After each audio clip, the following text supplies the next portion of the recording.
I am going to give you the answer to this question right at the start, because I think you deserve it before anything else. When someone tells you they are not ready for a relationship, believe them. Not because they are necessarily lying if things eventually change, not because people cannot grow or shift or surprise you, but because the moment you decide to wait for someone who has told you clearly where they stand, you have handed your time and your emotional well-being to a situation that does not want them right now. That is the answer. And now I am going to spend the rest of this video explaining the why behind it, because the why is what actually helps you act on it. Because knowing what you should do and being able to do it are two completely different things, and the gap between them is almost always filled with hope, with rationalization, and with a version of the story that keeps you in a situation that is costing you more than you are willing to admit. Before we begin, subscribe to ensure that you never miss out on any of my videos. With that being said, let's get right in. The first thing to understand is that "I'm not ready for a relationship" is almost never the complete sentence. It is a 6-word summary of something more specific that the person either cannot fully articulate, does not want to say directly, or has not yet admitted to themselves. There are 3 distinct full sentences that this phrase most commonly represents, and they are not equally hopeful. Knowing which one you are dealing with changes everything about how you understand your situation, even if the correct response to all 3 is ultimately the same. The first full sentence is, "I'm not ready for a relationship with anyone right now," and I mean that genuinely. This is the version where the timing statement is real. Something is happening in this person's life, a period of recovery, a major transition, a deliberate choice to be single while they work on something that makes a committed relationship genuinely incompatible with where they are. They are not available. Not because of you, because of their own circumstances and their own internal state. The second full sentence is, "I'm not ready for a relationship with you specifically." This is the version that is hardest to hear and also the most common. The person may be dating, the person may be open to connection, but something about this particular dynamic, the chemistry, the compatibility, the way they feel around you is not producing the desire to commit. And rather than say that directly, which would be painful for both parties, they reach for the more general statement, "not ready, not right now," which sounds like timing but functions like a quiet no. The third full sentence is, "I'm not ready to commit, but I am not willing to let you go either." This is the version where the phrase is used not as honest communication, but as a way of maintaining a situation that benefits the person saying it. They enjoy your company, your attention, your emotional investment. They do not want to lose those things, but they also do not want the responsibility of a real commitment. So they offer "not ready" as a kind of placeholder, something that keeps you hopeful enough to stay without them having to give you anything real. Now, I want to talk about how to tell these 3 versions apart, because the signs are there if you are willing to look at them honestly. The first version, genuine timing, tends to come with consistency between words and behavior. The person who is genuinely not in a place for a relationship is not simultaneously behaving like your partner. They are not introducing you to their friends as someone significant. They are not building shared routines and emotional intimacy while verbally refusing the label. They have a clarity and a quietness to their "not ready" that does not carry the weight of contradiction. They may also give you a genuine reason, something specific and credible about what is happening in their life that makes this the wrong time. The second version, "not ready for you specifically," is often accompanied by a gradual reduction of investment over time. The warmth that was there at the beginning slowly becomes more tepid.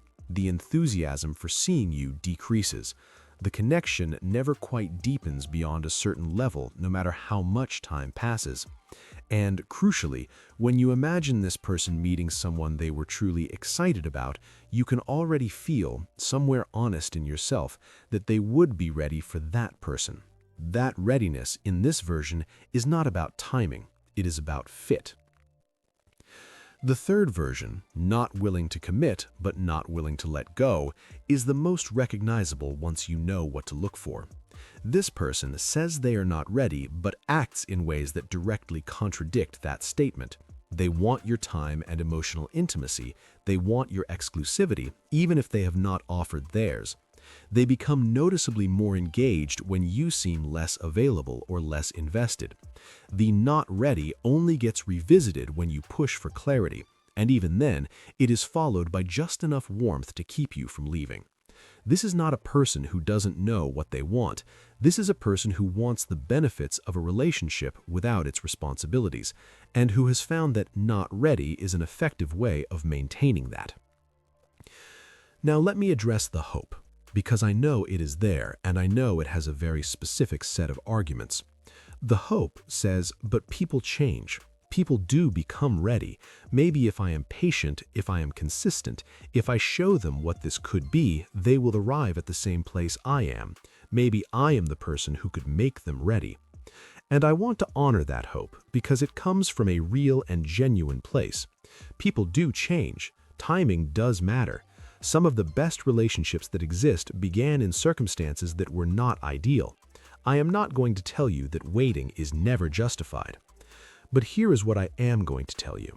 There is a version of waiting that comes from a position of strength, where you are genuinely living your life, genuinely open to other possibilities, genuinely not putting your emotional availability on hold for one person who has not chosen you yet, where you are present and warm but not suspended, where you are a whole person continuing to exist fully, and if this person finds their way to you while you are doing that, wonderful.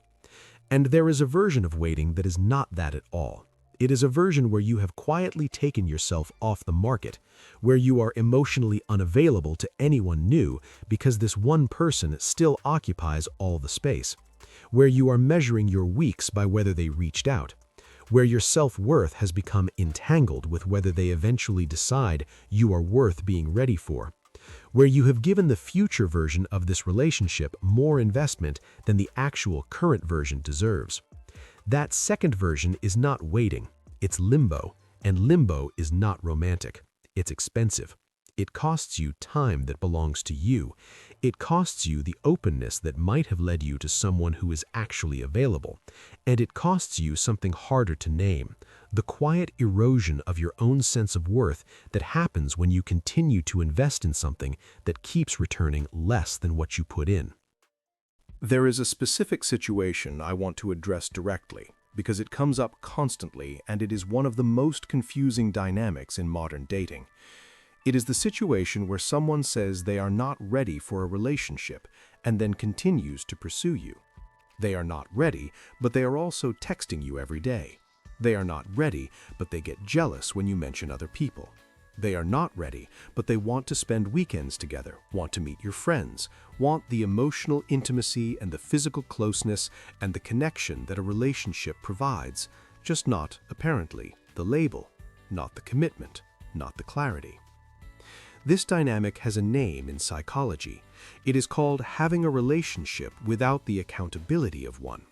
And it is important to understand what is actually happening here, because it is very easy to misread as evidence that they will eventually come around.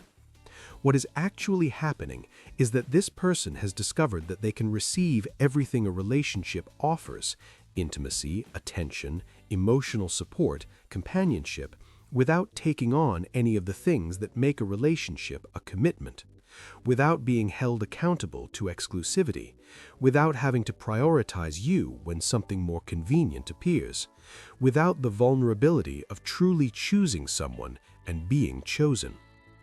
And as long as you continue to provide relationship-level investment to someone who has explicitly said they are not in a relationship with you, there is no incentive for that to change. You have removed the consequence of their choice. You have made the uncommitted option as comfortable as the committed one. and comfort, unfortunately, rarely produces the clarity that leads to change. So what do you actually do? Because I know that just leave is not always the complete answer, and pretending otherwise does not help anyone. The first thing is to get honest with yourself about which of the three versions you are dealing with.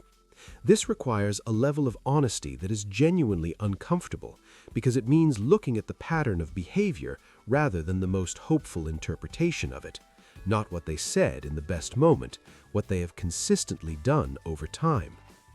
The second thing is to stop providing relationship-level investment to a non-relationship. This is not punishing them. This is not playing games. This is accurately reflecting in your behavior the actual nature of the situation. If there is no commitment, there should not be the energy expenditure of one. You are allowed to be warm.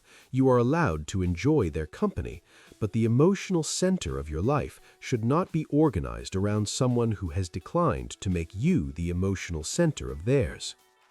The third thing, and this is the one that actually creates the conditions for clarity in either direction, is to become genuinely open to other people, not as a tactic, not to make them jealous, but because you deserve a full life, and a full life includes not having your romantic availability locked up by someone who has not committed to anything. When you actually open yourself to other connections, either two things happen.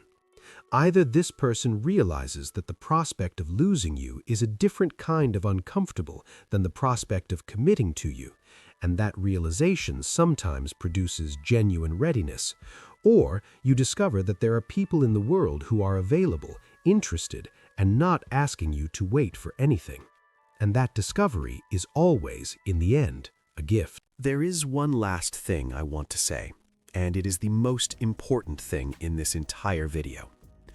When someone tells you they are not ready for a relationship, they are not making a statement about your worth. They are making a statement about their own capacity. And those two things are not the same, even when they feel like they are. The question of whether you are someone worth choosing is not answered by whether this particular person at this particular moment chooses you. It is answered by the whole of who you are and what you bring to a connection. And that answer does not change based on someone else's readiness or lack of it. You deserve someone who is ready, not eventually, not after you have proven yourself sufficiently, not once they have finished comparing their options. Someone who meets you and feels, with a clarity that does not require convincing, that this is something they want to be part of. That person exists, but you will not find them while you are waiting in a doorway that someone else has declined to open. That's Love Decoded. Drop a comment below. Have you waited for someone who said they were not ready? How long did you wait, and what happened? I read every single comment, and this is one of those topics where the comments section always becomes something people come back to read. If this gave you the clarity you were looking for, subscribe. We release a new video every week that decodes the parts of love and dating that most people are navigating without the information they need.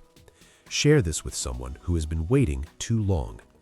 And I will see you in the next one.